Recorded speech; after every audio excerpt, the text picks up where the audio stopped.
At all stages in Kirsten's wonderful development, I have felt alarmed. First, because she studied arts, when I would have preferred she study medicine or law, a career where she made money enough to support me in my old age.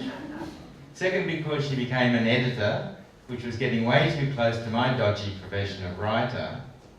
And third, most distressingly, she decided to write novels. Thankfully, she's really good at it. Just a Girl is a rich, kaleidoscopic novel investigating the world and perceptions of a 14-year-old girl.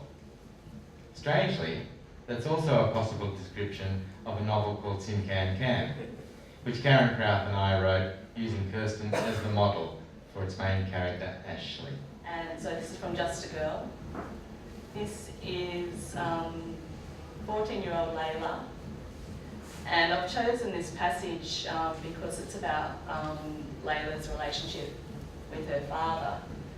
And Layla's parents are separated, and so she goes to see her father on the Gold Coast during the school holidays. And this part is one of those examples of a story or a memory that Dad told me that I remember afterwards thinking, I really wish you hadn't told me that. And then I obviously stored it away and used it later for my character. And I remember at the time when he told me afterwards, this isn't when I was a child, thank goodness. I think this was about 7 years ago or something. And I remember then going to my mum and saying, oh, do you remember this story? And my mum going, I don't remember that story at all, And so every story Dad tells me I tend to take with a grain of salt because he's a fiction writer and I'm never quite sure. So yes, this is something I kind of had to deal with in the book. This is one of those true moments. Not all of it, but a lot of it.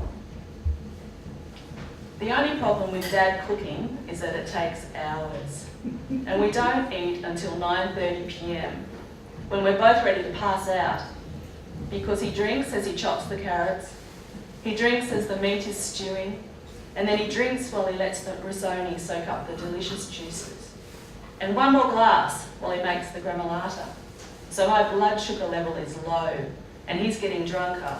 And when he's pissed, he likes to give advice. But I go into shutdown mode because I don't trust the words. They become poison. And he always starts to repeat things.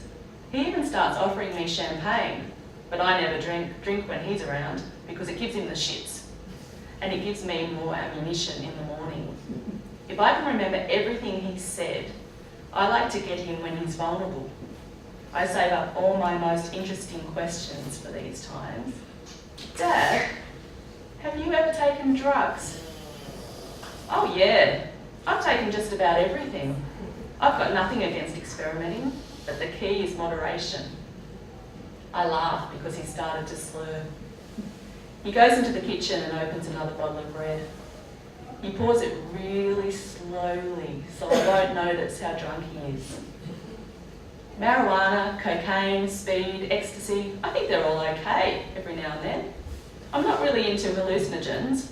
Like a few guys I worked with used to take magic mushrooms or LSD on their days off, but I wasn't really interested. I've got enough weird shit going on in my brain. And heroin, or ice, I wouldn't go near them. But I think it's okay to try everything once. I help him put the cork back in the bottle as he starts grating the lemon rind. I sniff the meat. I think it's ready, Dad. Yeah, I've heard the best drug is ecstasy. It just makes you feel like the whole world is amazing and beautiful and everything feels better. I can't really see anything wrong with it. At school, they're always telling us not to take it because kids have died. But they usually just haven't drunk enough water. Kids are more likely to die drinking too much and falling off a balcony. Dad laughs and runs into the lounge room. He goes to lock the door leading out onto the balcony. I follow him in and flop on the couch. I just watched this doco that said that marijuana actually causes you to go psychotic. Scientists have proved it. And some people have a gene that makes them more likely to get schizophrenia, especially if they smoke it in high school. Some kids in my class just smoke it all the time. Before school, at lunchtime, all night. They're really boring. They just sit there and do nothing and act as if you don't get it. They reckon it's not addictive, but they can't seem to give it up. I don't know. I think dope is pretty safe. I've had so many friends who've smoked over the years. In the 80s, we had it every weekend, and no one seemed to have any problems. It was just a chance to relax, have a good laugh. Except this one time, but I've told you this story before, haven't I? About when you were a baby? No, what was it? Well, you might not want to hear it. He starts to get up off the couch. He looks like it was a mistake to mention it. I grab his arm. He can't back down now. He sits next to me nursing the wine. Hey, come on, you have to tell me now. Well, you were tiny, and we'd just moved to Springwood, the house you're in now. I used to smoke a bit of hash. Not much, just every now and then before I went to bed, to wind down after work. I can't remember, but I don't think your mother had any. Probably not if she was breastfeeding. But anyway, this one night, I got a joint from a friend, and I think now that it probably wasn't just hash. It must have been laced with something else, LSD or something, because I'd never had a reaction like this before, or since. But I had about half a joint, not much at all, and I started getting really paranoid. I couldn't stop thinking about you asleep in the next room. I decided that you were in danger and we needed to hide you. But then I started to think that if I smothered you, everything would be better. I went into your room and watched you sleep in the cot. I grabbed a blanket and I really wanted to put it over your face. But I lay down on the floor in the corner of your room instead. I stayed there curled up in a fetal position and covered my head with the blanket so I couldn't see you. I don't know where your mother was.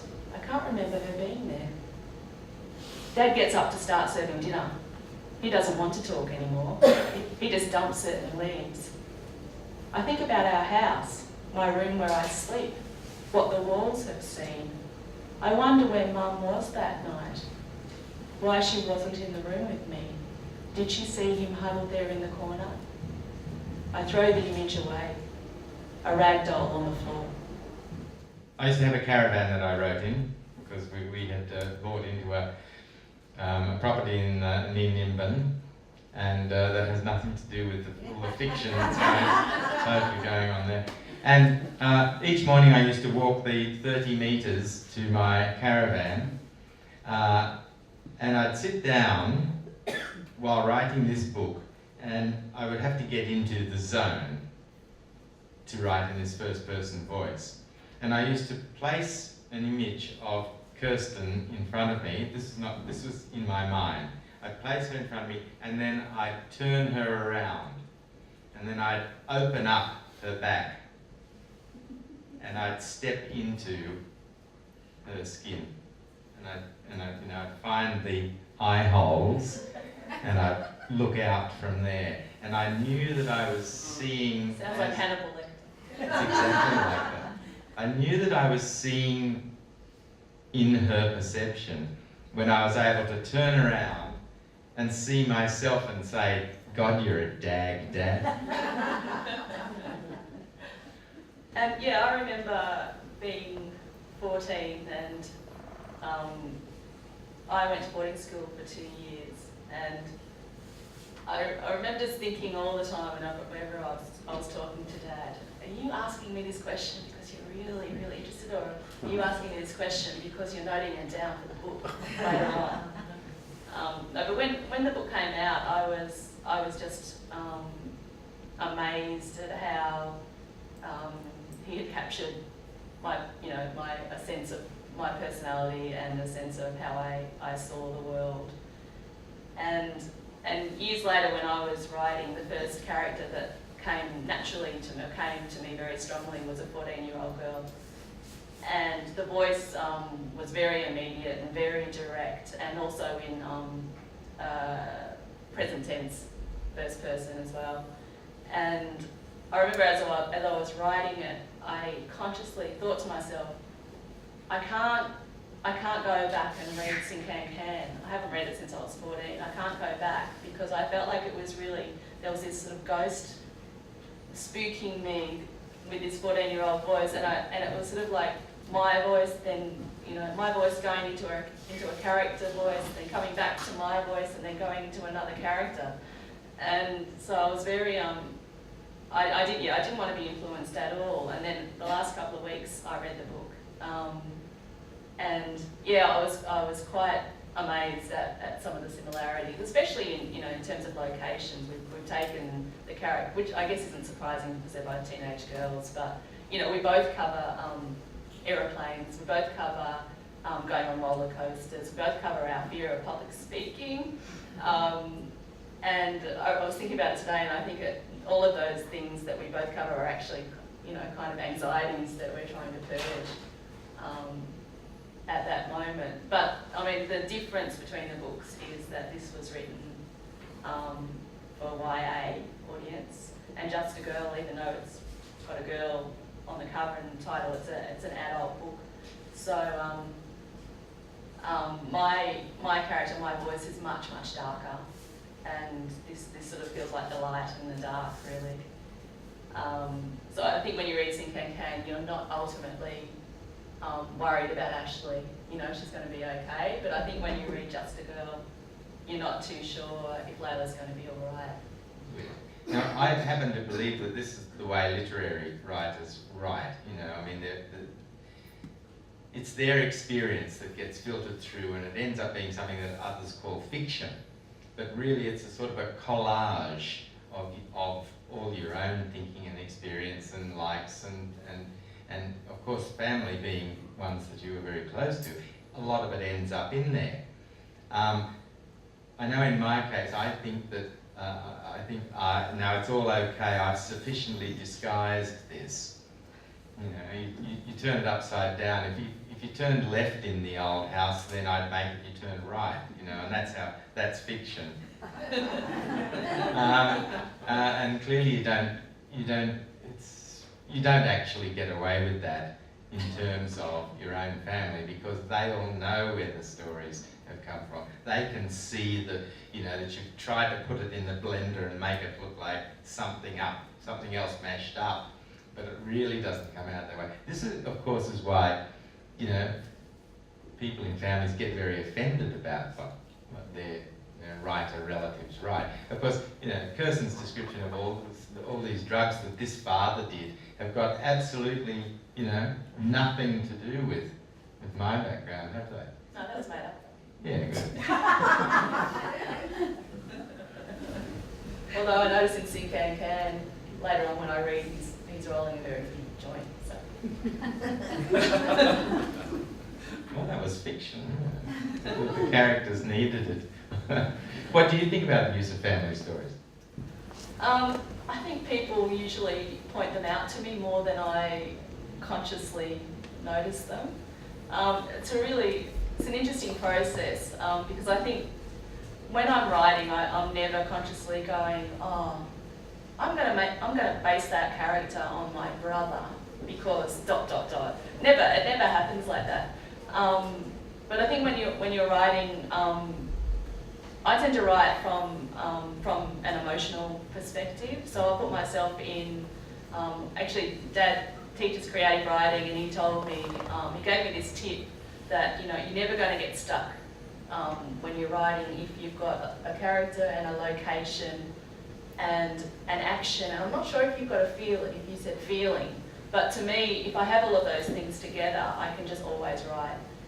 And I did that all the way through the book. I just put Layla in certain scenarios, but I'd always start with the feeling of where she is. So if I started with uncertainty, that's where I was beginning, and I just find as soon as I have that feeling of uncertainty, all kinds of things start to come up, whether they're from family or they're from friends, like a gesture someone makes when they're feeling vulnerable, or a story someone told me at a certain point in their lives. And I just find it comes with the flow of writing.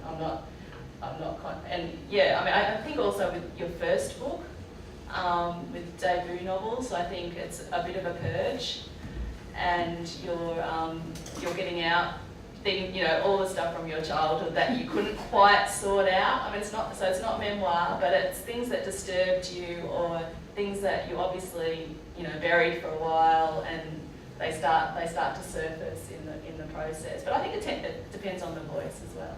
How do you translate your memories into fiction? Well, I find that they play a very big part. I mean, I can't see how. I mean, in a strange way, I don't make anything up. Of course, I do. The imagination is the glue that holds the collage together. But often, to me, the main authenticity of a novel will be that it did happen somehow, somewhere, and it has been refashioned into fiction. So for example, with one could ask the question, what was I trying to do with my portrait of you? And this might be one of those. It might be. Jono this morning saying that there's a point at which memories, you've invented the memories that you end up thinking that you had, or you're thinking that was a description of the time. Definitely true. I was trying to connect with you with this. That was a very important aspect of what I was doing. Kirsten didn't live with me, except she would come to visit me in the holidays, and so this was a way of me attempting to develop our relationship further. Quite a dangerous way of doing that sort of thing, I would say. But it was part of a bigger picture that I had, that the teenage years are a really difficult crossing. The crossing from childhood to adulthood was particularly fraught. It had been for me as a teenager, and I thought that, and at the time, this was the 1980s, there still weren't many good kids' books, good fictions that gave teenagers good ideas, what I thought they would be, good ideas about making that crossing.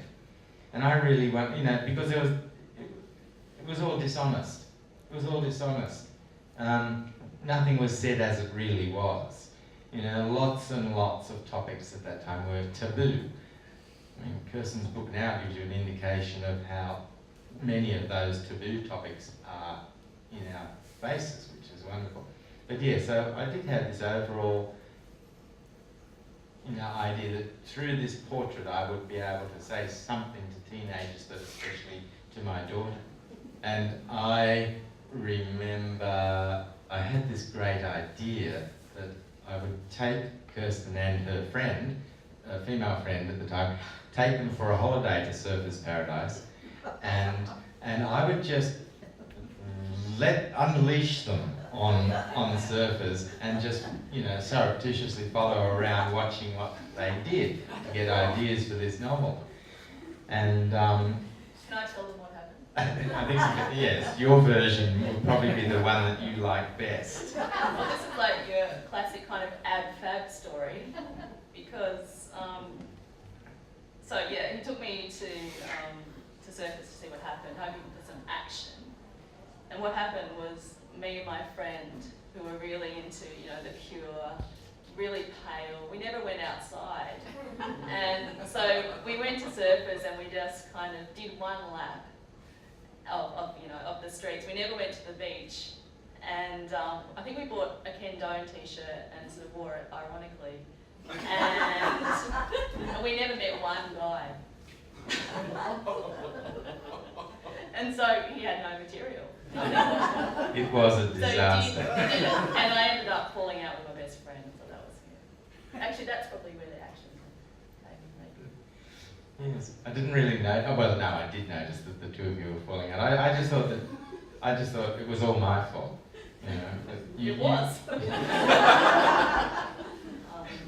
I started this book because I used to commute for 4 hours a day, 2 hours each way from Springwood in the Blue Mountains to King's Cross. And so I had 4 hours each day to listen to teenage girls on the train. And I got fascinated by their lives, and I started noting down things, and that was kind of the beginnings of Layla. And I also wanted to, I was really most interested in the difference between growing up as a teenager now, what a 14-year-old girl does now, and what a 14-year-old girl did in the 80s. And And so the main thing for me, I guess, was the impact of digital technology on our day-to-day lives. And so I wanted later to kind of go on this journey, and I wanted to be able to bring in all kinds of aspects of contemporary culture, like Facebook and tweeting and chat rooms and messaging. And so I was starting with quite a small focus, and part of my research for that was I spent a lot of time. I didn't talk to teenagers one-on-one because I talked to a couple, but then I realised that they weren't really revealing anywhere near as much as I was hearing on the train in terms of what they revealed to each other. But also I started stalking girls on Facebook. And so I found a few people who, like friends' daughters, and I started with them, and then I'd jump from them to their friends, and I'd see, it sounds quite creepy, but I was trying to find out, I do have a pedophile character in this book, and I was trying to find out how much I could gauge from their Facebook pages, and they were so incredibly open. This was a while ago, but I was quite shocked at how much they revealed and how naive they were. But yeah, I guess in a way the whole book, the title, everything ended up being about the place of girls in today's society. And the title of the book comes from a No Doubt song called Just a Girl, and even if you look at the lyrics of that were, I'm just a girl living in captivity. That's kind of what I started out with and went out from there. Now we're now just going to do a couple of readings from the others' work. And I'm going to start off with the section of Just a Girl that is about Dad. Dad, by the way, in this novel is a TV chef, and he's gay. Removed. On top of his TV, Dad has a framed picture. Me on my first day at school. Even though he left when I was 5, I don't have any memories of us as a family. I look through the photos on his computer, soccer games and jumping castles, but it's like he's been photoshopped out of my mind. I wonder where those memories have gone. Mum's there all right. I thought maybe Dad was always away, but Mum said we used to do everything together. Mum said it was maybe the shock of him leaving that erased all those memories. I do have one lasting memory. There was a sick stray cat. She used to hang out in our backyard. We had a sandpit and she used to lie in the sun. Mum told me not to touch her because she was always sneezing. There's a photo of me squeezing her. She was very slow and grey. Mum wouldn't let me have a pet, so I made do with her. I called her Emmy, which makes my porn star name Emmy Pine. This was the Pine Street house. I used to try to feed her secretly after breakfast. Anyway, it turned out that she was pregnant. I watched them slither out of her in a slimy plastic mess into the sand. She slowly cleaned them all with her tongue, and they sucked hard at her. The next day I didn't want to go to school because I wanted to play with them. We put them in a box near the heater to keep warm. I ran home after school. I rushed out the back to see them, but they weren't there. Mum followed me in and she sat me on her knee. Lila, your dad decided we couldn't keep them. We can't look after 3 kittens and a cat. Where have they gone? We asked around and no one wanted to keep them, so we had to say goodbye to them. Where are they? I want to say goodbye too. Mum shrugged her shoulders and put me down on the floor. I knew there was no point asking where Emmy was. She'd gone with her kittens. But I could never understand why Dad and Mum took them away so soon, why I couldn't see them that one afternoon, or where they really went. They seemed to disappear around the time Dad did. I imagined he maybe had rescued them, was looking after them in his new apartment, but they were never there when I visited. That's a movie bit. I think that's an interesting thing in terms of both our shared memories, because as a child I genuinely did do that. I can remember just running, like the thrill of running home that day to see them and then not being there.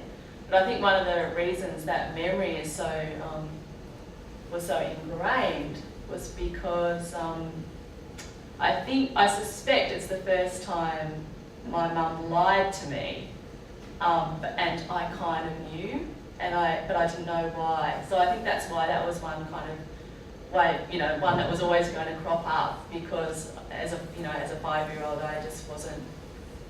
There was some deeper meaning happening there that I didn't get at the time, and so it always bothered me. Yeah, and I think in the end I found out what happened, but yes, it's quite disturbing. Cruelty to animals. And drowning those kittens is still one of the worst things that I've ever, well, it's amongst the very, very worst things that I've done in my life. Yeah, and that's, I still feel guilt of that. Yeah, and I think I got all that guilt without knowing what it was. And I think that kind of brings back that idea of, the book's not only about contemporary girls, but about masculinity too, because that was kind of the thing that you did. That was an expectation that you would do that. And that, it's a horrendous expectation to have on anyone. So anyway, we're going to go to a lighter note now. So I'm reading from Sin Can Can, and this is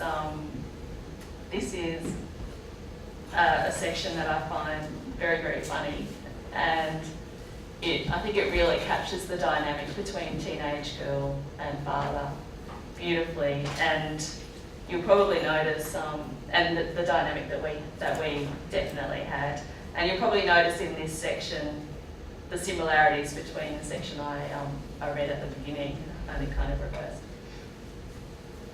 The story of what I did on my recent holidays starts 4 days before school broke up in May. I was home for the weekend. As usual, there was nothing to do except lie on my bed and listen to rock music, read rock music magazines, and watch rock music shows on telly. So as usual, I was having a great weekend. But Sunday night dinner put an end to that. It was me and Mum and Dad at the table. Those are the 3 people who are the family around here. I guess you could call us the true nuclear family, because we've had some massive explosions in the past. Mum and Dad are a lot like those 2 piles of stuff they bring together to make a bomb. I think I'm what they call a triggering device. Anyway, since I'd been at boarding school, there'd been relative quiet on the parental front.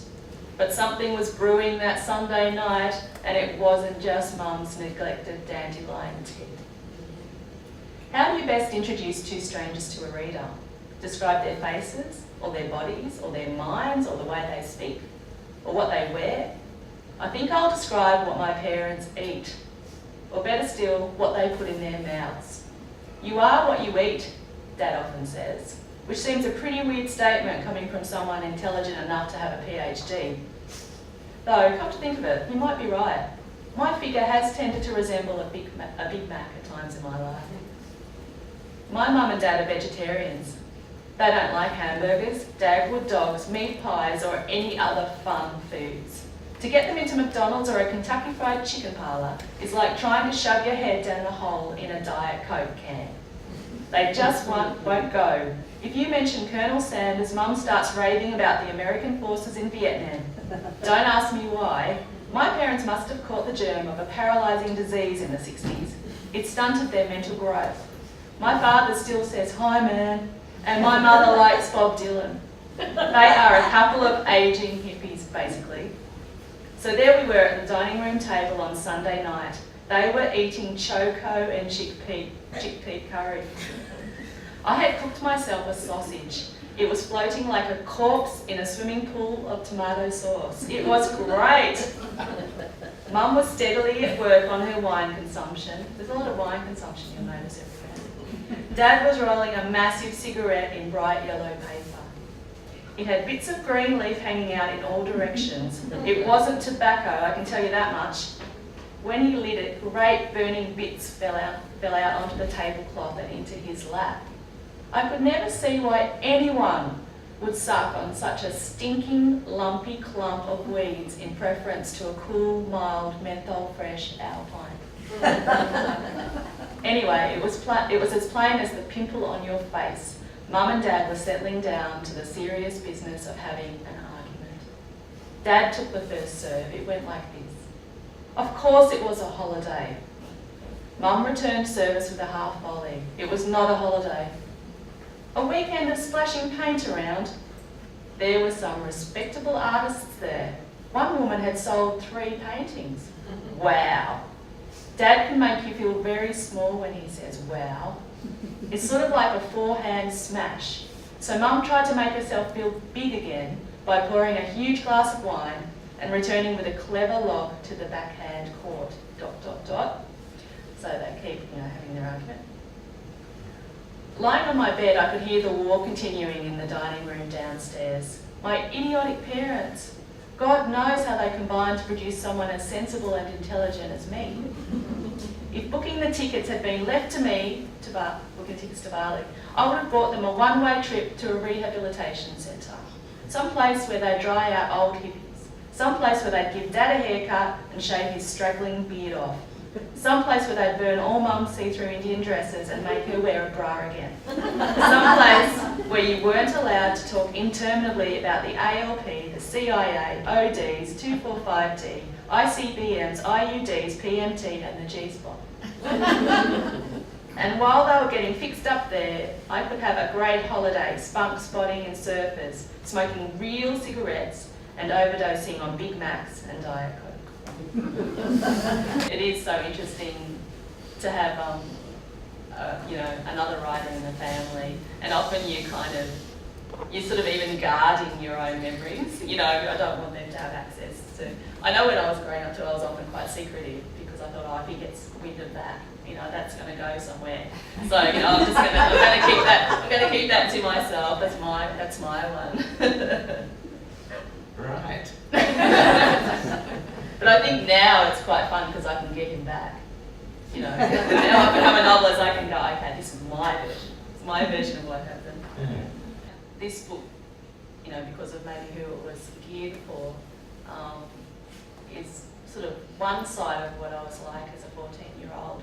But I think I probably saved up a lot of the secrets, and that's what came out here. Yeah, that was kind of the more, maybe that was what I was, I was showing to the world, and this is more what I had going on inside. Yeah. That's Somewhat brilliant. That's disturbing. brilliant. I was very interested in that book and I read that book as a teenager, and I found it a fascinating book at the time. But I kind of like the idea of Lolita talking back and having a voice. And so Layla was a bit of a connection, and I don't know, it was her. As soon as I said that name, I was like, yeah. And also there's a song, that's right, there's a song, I remember that. There's a song that in the opening chapter, the man sings that Layla song as he's leaving the hotel room. And unfortunately I couldn't get permission to use the lyrics of it. But yeah, that kind of fit in well too, yeah. Yes, I agree totally with that. I don't describe the physical characteristics of my characters, but I am really interested in their psychologies. No, I don't do that either. Yeah. And for me, I can be working on something that's just not working because I haven't got the right name for the character yet. And as Kirsten said, as soon as you find the right name, they are there and you're there with them. Well, thank you very much, everybody. You've been a lovely audience. Thank you for the great questions. And